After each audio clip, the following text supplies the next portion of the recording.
उनके अंदर इसमें कहीं कोई, तो मोदी जी के लिए कहा है कि मुझे उनसे कोई घृणा नहीं है। हाँ, उनके विचारों से जरूर असहमति हमारी है। ये तो विदेश की धरती पर उन्होंने ये बात भी कही है। भाजपा के साथी को आरएसएस पर भी जो उनका हवाई जहाज में बोलना चाहिए था। 10 सेकंड, हवाई जहाज में बोलना चाहिए था। 10 सेकंड, 10 सेकंड, 10 सेकंड।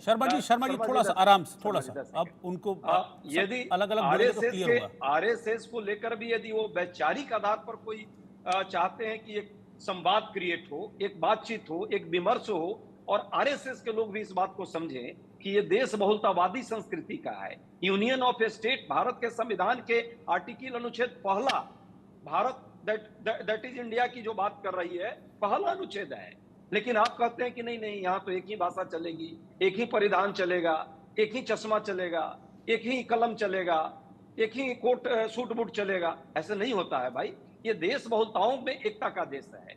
इस देश में बहुलतावादी सोच है, संस्कृति है, कई कई परंपराएं एक साथ मिलकर है, कितनी भाषाएं हैं। इसी की चर्चा राहुल गांधी जी कर रहे हैं। उनके पूरे उस भाषण को जरूर अपने साथ, मैं आपके इस चैनल के माध्यम से आपके दर्शकों से भी कहता हूं कि पूरा आप सुनिए। मुझे पूरा भरोसा है जो लोग भी सुनेगा, अच्छा, तो मुझे ठीक है, मैं फैन होना चाहता हूँ, मैं फैन होना चाहता हूं, बाकी लोग भी फैन होना चाहते हैं। मुझे ये सिखों के कॉन्टेक्स्ट में कहीं जो बातचीत थी उसका मुझे आशय बता दीजिए कि उसका आशय क्या था। मैं भी फैन होना चाहता हूं। उनका आशय है जी, बहुत अच्छी बात कही है। आपके दर्शक जरूर इस बात को समझे।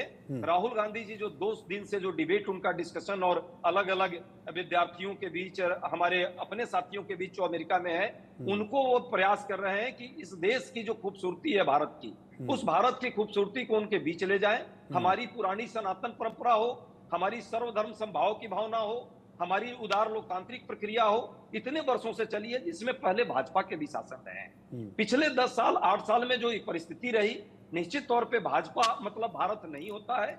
भाजपा के विचार जो है भारत के विचार हो कुछ बात हो भी सकती है। सर, मैंने तो भाजपा शब्द का इस्तेमाल ही कहीं नहीं किया।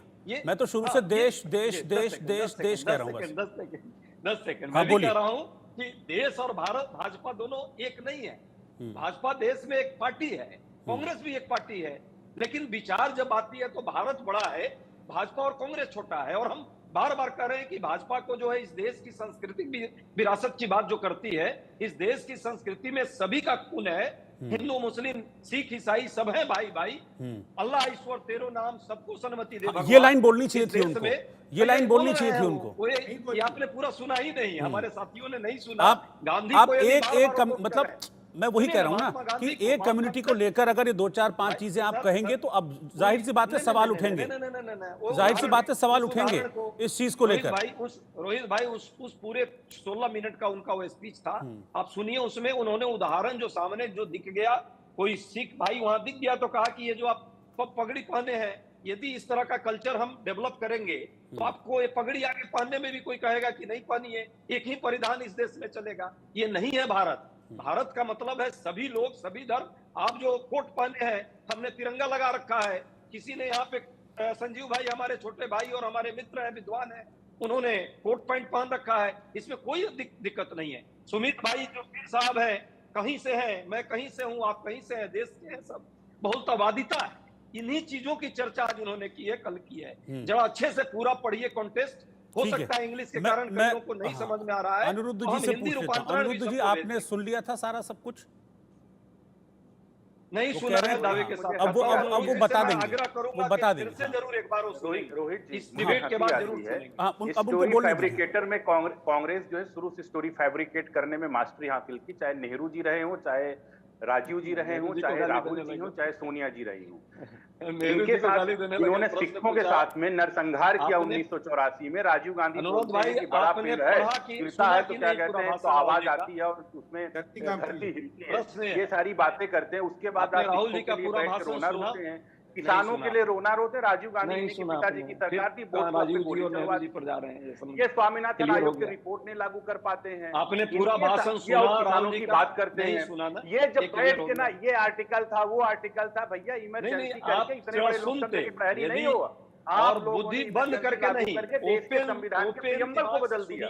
इतने बड़े आप उसके प्रहरी नहीं हो बैठे। एक इनके सैम पित्रोदा विरोधी विचार के प्रति आप सत्यनारायण दादा इनके हैं, वो घूम के जॉर्ज सोरोस के पैसे पे मजे लेते हैं और राहुल गांधी को कहते हैं भाई पप्पू नहीं बहुत इंटेलेक्चुअल हो गए हैं क्योंकि भारत के विरोध में बात करते हैं। कांग्रेस में इंटेलेक्चुअल माना जाता है जो भारत का विरोध ये नहीं आएगा। जो उन्होंने तो मोदी जी की भी प्रशंसा की है, गाली दे बताइए भाई मोदी जी से हमको कोई आपत्ति नहीं है, राहुल उनके विचारों से आपत्ति। उसके बाद में बात करते हैं भगवान की गरीबों को खत्म, ऐसे थे वो ऐसे गरीबों को खत्म नहीं होने देंगे। नहीं पता है कि ये गरीबी ब्राह्मण है, गरीब को अमीर बनाएंगे, नागरिकता पे संशय बना रहता है और ये बैठ के चौधरी बन के सबका ये ऐसे हैं, ये ऐसे हैं, ऐसे हैं, मतलब आज कचरा ज्ञान लेके करते रहते हैं। सिर्फ इनका एक काम है ज्ञान में नफरत है, कहने की जरूरत नहीं है। और हिंदुओं के प्रति मोदी कहीं भी आप उठा के देख लीजिए, दो चीजों के प्रति इनका आएगा और उनके प्रवक्ता आएंगे चरण चुंबन करने लगते राहुल गांधी बादल के अंदर बैठेंगे, कहेंगे यार ऐसा है, कैसे गैस बनाते हैं, मतलब की और ऐसा कहा जाए कि आदमी को शर्म आ जाए। इनके सारे प्रवक्ताओं का यही हाल है। राहुल गांधी ने अपने देश से सबको बना रखा है और उसके बाद में ये कहते हैं कि जिस एनिमी कंट्री की बार-बार विरोध करते हैं उस एनिमी कंट्री का चाइना उठा के आप देख लीजिए, वहां का अनएम्प्लॉयमेंट रेट क्या है, भारत का अनएम्प्लॉयमेंट रेट क्या है, वहां का आप चाहे वर्ल्ड बैंक या अजय बंगा का रिपोर्ट लीजिए, अजय बंगा भी एक पूरा सुन के तब भी कहते हैं कि भारत का ग्रोथ वर्ल्ड में सुना ही नहीं है जाएगा। मैं चुनौती देता हूं, मॉर्गन को लीजिए, मॉर्गन स्टैनली को लीजिए, एक सिंगल आईएमएफ ठीक है। अब यहाँ तो पॉलिटिकल डिस्कोर्स रहेगा। मैं संजीव जी के पास चलता हूँ, एक मिनट हो जाएगा, लेकिन नहीं सुना है किसी। ठीक है, मैं संजीव जी के पास चल रहा हूँ। संजीव जी तो किसी पार्टी के नेता है नहीं, मुझे लगता है कोई पार्टी ज्वाइन भी नहीं संजीव जी से जरूर शायद मेंबरशिप भी नहीं ली होगी। मैं सिर्फ उनसे ये कह रहा हूं, मैं सिर्फ ये पूछ रहा हूं, संजीव जी आपने क्या समझा, आपने क्या जाना, आप विदेश मामलों के जानकार हैं, आप मुझे पूरी उम्मीद है आपने सब सुना भी होगा, बहुत बारीकी से उसको ऑब्जर्व भी किया होगा। आपकी समझ क्या कहती है? मैं बीजेपी कांग्रेस ये वो इधर उधर कुछ नहीं कर रहा हूँ, आप बताइए। रोहित भाई, संजीव भाई से एक अनुमति देते, छोटा प्रश्न मैं भी पूछ लेना चाह रहा था, एक ही बार दोनों उत्तर आ जाते यदि आप अनुमति दे तो। संजीव जी विद्वान आदमी है, जेएनयू में हमारे पूछ लीजिए, चलिए पूछ लीजिए फटाफट, 10 सेकंड में क्या जवाब भी दे दें। क्या भारत और भाजपा एक है?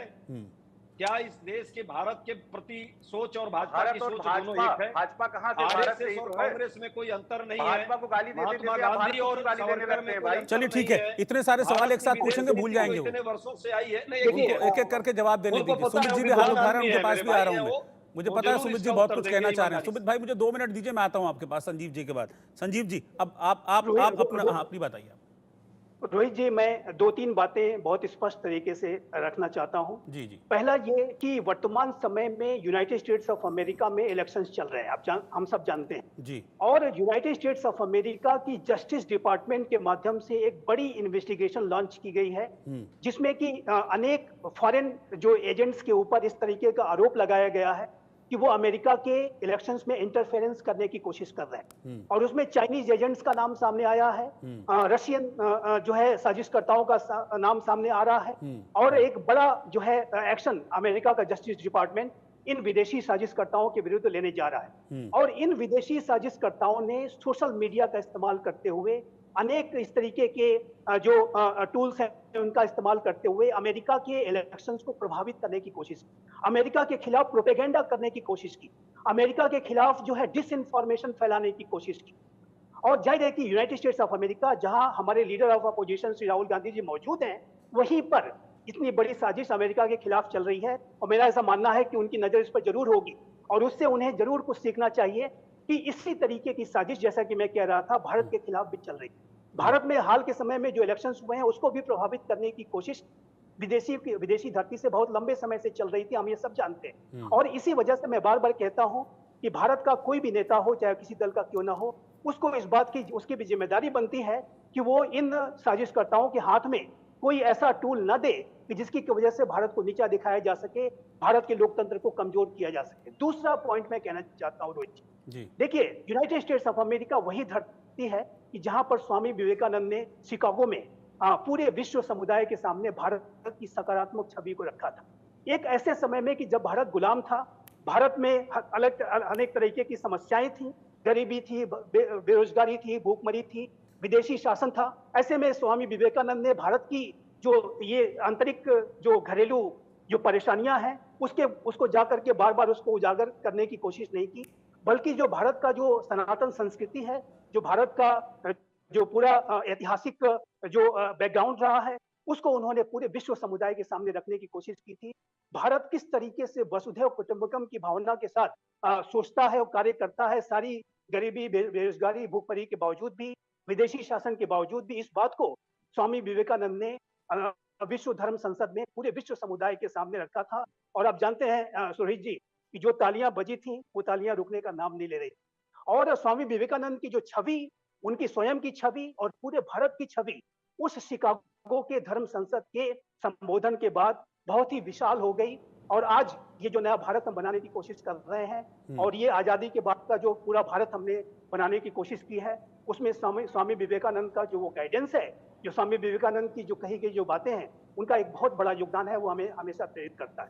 और इसी वजह से ऐतिहासिक हमारे जो व्यक्तित्व रहे हैं उनसे भी सीखते हुए जब कभी भी हम विदेशों की धरती में जाए तो वहां पर ऐसे महान शख्सियतों के जो द्वारा जो हमें रास्ता दिखाया गया है उस पर भी हमें चलना चाहिए। भारत की छवि कोई नकारात्मक रूप से पेश संजीव जी ने बहुत लंबा ज्ञान दिया, मैं समझ रहा हूँ, अच्छे विद्वान व्यक्ति हैं। संजय जी, ये राजनीतिक विश्लेषण है और डिबेट चल रहा है। ठीक है, डिबेट में मैं प्लेन प्रश्न कर रहा हूँ कि राहुल गांधी जी से इतना बेचैनी जो भाजपा को ही है या भाजपा समर्थकों को, डबल मोदी जी का जो बबल है वो ब्लास्ट हो गया है कहीं ना कहीं, इसके कारण जो है और पॉलिटिक्स ऑफ फियर जो था उनका खत्म हुआ है। ये तो सच्चाई है या नहीं? भारत में जिस तरह से उन्होंने एक भ्रम पैदा किया था, वो भ्रम फूट रहा है पूरे देश में भी और विश्व में भी। इस चुनाव में भी देखा जिस तरह हम लोगों को टारगेट किया गया, हमारे पूरे फंड को कहीं ना कहीं डैमेज खत्म करने का प्रयास किया गया, बावजूद जनता ने जनता के अच्छा ठीक है, आप कह रहे हैं, सुनिए आप कह रहे हैं कि भ्रम टूटा, आप कह रहे हैं भ्रम टूटा। भ्रम टूटने का मतलब ये कि आप लोगों ने इलेक्शन में अच्छा परफॉर्म किया। भ्रम टूटने का ये मतलब है आप लोगों ने इलेक्शन में अच्छा परफॉर्म किया। अब अच्छा परफॉर्म उस नियंत्रण के अंदर कैसे कर लिया? ये तो डबल डिस्कोर्स वाली, ये तो अजीब सी बात हो गई है, कॉन्ट्रडिक्शन हो गया। सुमित भाई, बहुत अच्छा रोहित भाई आपने प्रश्न किया है। रोहित भाई, ऐसा नहीं है, बीजेपी आरएसएस जितना भी डेंजरस, वॉरेन एंडरसन को किसने छोड़ा, किसने उसको जहाज दिए भोपाल कांड की बात, ऑथरोची का खौता किसने हंसराज भारद्वाज को लंदन भेज की रक्षा करने वाले पैसा इन्होंने डिफ्रीज करवाया। राहुल गांधी ऐसे डबल हिंदू है जो अभय मुद्रा की बात भगवान शंकर के साथ करते, साथ में इस्लाम की भी साथ करते, साथ में क्रिश्चियनिटी के साथ, उसके कारण हमें जीत हुई है। उन्होंने कहा यार हमारे कोई अभय मुद्रा नहीं होती। ऐसे ब्राह्मण है जो खुद शक्ति से लड़ने चले, कहते मेरा युद्ध शक्ति, ऐसे ब्राह्मण है। अब आप देखिए इनकी मंशा और मानसिकता एक ही है। अब देखिए रोहित भाई, सबसे ज्यादा एफडीआई भारत में है, चीन में नहीं आ रहा। सबसे ज्यादा स्टार्टअप्स में पैसा भारत में एक रिएक्शन सुमित जी का हो जाने दीजिए, फिर मैं शर्मा जी के पास जाता हूँ, वो भी वेट कर रहे हैं। अजय जी मैंने आपको टाइम दिया, अब सुमित जी का नंबर है, उनको बोलने दीजिए, फिर एक बार शर्मा जी का रिएक्शन। ये भारत कैसे ऊपर जा रहा है? ये सबसे ज्यादा एफडीआई भारत में क्यों आ रहा है? भारत में सबसे बड़ा स्टार्टअप इकोसिस्टम क्यों बन रहा है? भारत आत्मनिर्भर क्यों हो रहा है वेपन्स में? आज भारत पूरा देश जानता है कहां आत्मनिर्भर है, क्यों बना रहा है भारत? ये आज भारत चाइना को उसके औकात गिनाता है, ये इनसे देखा नहीं जाता।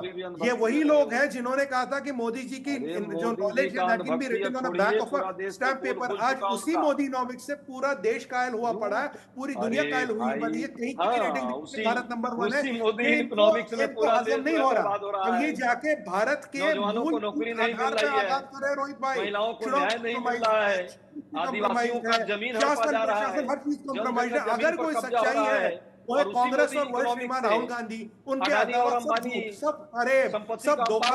अगर ये सब धोखा तो आपके पास 99 सीटें कहां से? छोड़ दो, आप हिमाचल में कैसे बैठो, कर्नाटक में कैसे बैठो, जनता को धोखा दो, मध्यम वर्ग को बर्बाद करो, गरीबों के साथ अन्याय करो और दो लोगों को की सरकार बनाओ, दो लोगों को अमीर बनाओ, अन्याय करो। एक बार बताइए जो पर कैपिटा इनकम बड़ी केवल अंबानी आपकी कितनी बनी? राहुल गांधी के पोर्टफोलियो में लाखों करोड़ों का प्रॉफिट आया, आपकी कितनी बड़ी सैलरी ट्रांसफर किया था? क्या राहुल गांधी के शेयर में प्रॉफिट है नहीं है? अडानी को कितना मिला? मैंने तो नहीं किया ट्रांसफर। अंबानी को कितना मिला? और क्या बात कर रहे हैं आप? ये जो पर कैपिटा इनकम बढ़ी है, ये जो आपका प्रोडक्शन बढ़ा है, ये जो आपका जीडीपी 4000 करोड़ में रिजर्व बढ़ा है, ये जो आपके सारे पैरामीटर बढ़े हैं, आपने 200 करोड़ आम जनता को समझ आ रही है, लेकिन पढ़े लिखे लोग अभी भी आंख पे पट्टी बांध रखे हैं। आंख का पट्टी हटाइए, बताइए क्या लगा रखा आपके? गरीब लोगों को आप बताइए इन्फ्लेशन कितनी 4.5% क्या आम लोगों के साथ मूर्ख बनाने बताइए। का प्रयास और मैं आपको वर्ल्ड बैंक का डाटा बताऊं, मोदी जी के टेन्योर में इंडिपेंडेंट इंडिया में वर्ल्ड बैंक कहता है लोएस्ट इन्फ्लेशन रह चुकी है। ठीक है, क्योंकि मेरे पास वक्त की थोड़ी सी कमी है तो मैं चाहता हूं कि के शर्मा जी भी अपनी बात रख लें, क्योंकि वो भी हाथ उठा रहे थे। के शर्मा जी भी अपनी बात रख लें, वो भी हाथ उठा रहे थे। वक्त की कमी है, फिर मुझे डिबेट को एंड भी करना है। के शर्मा जी। देखिए, मैं किसी पार्टी से नहीं हूं। मैं मानता हूं कि बहुत सारी चीजों को राहुल गांधी को अपने संयम रखना चाहिए और कहीं ना कहीं इस चीजों को, मैं इस चीज को समझता हूं, लेकिन उनकी बातें जो है भली वो जगह गलत होगा, लेकिन जो सच्चाई है वो सच्चाई है। यही पॉइंट है, बिल्कुल आपने सही कहा। मैं शुरू से यही कह रहा हूं, मुझे बात से कोई आपत्ति नहीं है। बात कहिए, आप विपक्ष हैं, अगर आप विपक्ष होकर सरकार के कान नहीं खींचेंगे तो कैसे काम चलेगा? आप खींचिए, मेरा सवाल ये है ही नहीं, मेरा इस पे आपत्ति थी नहीं, मेरा सिर्फ जगह को लेकर आपत्ति थी, मेरा सिर्फ प्लेटफॉर्म को लेकर आपत्ति थी। ये शुरू से ये मैं पूछ रहा हूं। सुनने के बाद तो सारी बातों, जब यहाँ के जितने विद्वान थे सभी का बात सुनने के बाद मुझे भी ऐसा फील हो रहा है रोहित जी कि कहीं ना कहीं उनको ये बातें जो है ना, वो विदेश से वापस इंडिया आकर भी रख सकते थे। कोई ऐसी बात नहीं है। वो देखिए, इसका जवाब हमको शर्मा जी का 10 सेकंड दे देने दीजिए। हाँ, ठीक है, उनको बात करने दीजिए, फिर मैं 10 सेकंड दूंगा आपको। आपकी बात से मैं नहीं जाऊंगा। आपने और पूरे पैनल ने ये कहा कि राहुल गांधी जी की बात सही है, बस धरती गलत थी, यही कहना चाहते हैं ना? मतलब राहुल जी जो बात बोल रहे हैं, एक भाजपा के लोग मान रहे हैं कि वो सही बोल रहे हैं। देश में संस्थाओं का कब्जा कर लिया इन्होंने, चुनाव को गलत तरीके से इन्होंने प्रभावित किया, बेरोजगारी से दो देश परेशान है, दो मित्रों की इस देश में सबसे ज्यादा विपक्ष से आरोप लगाना आपका अधिकार है, ऐसे लोग त्रस्त हैं, आरोप लगाना अधिकार है, लगाइए, कोई दिक्कत नहीं है। और रोहित जी भी मान रहा है इस बात को, तो इसका मतलब ये सब सही है। बस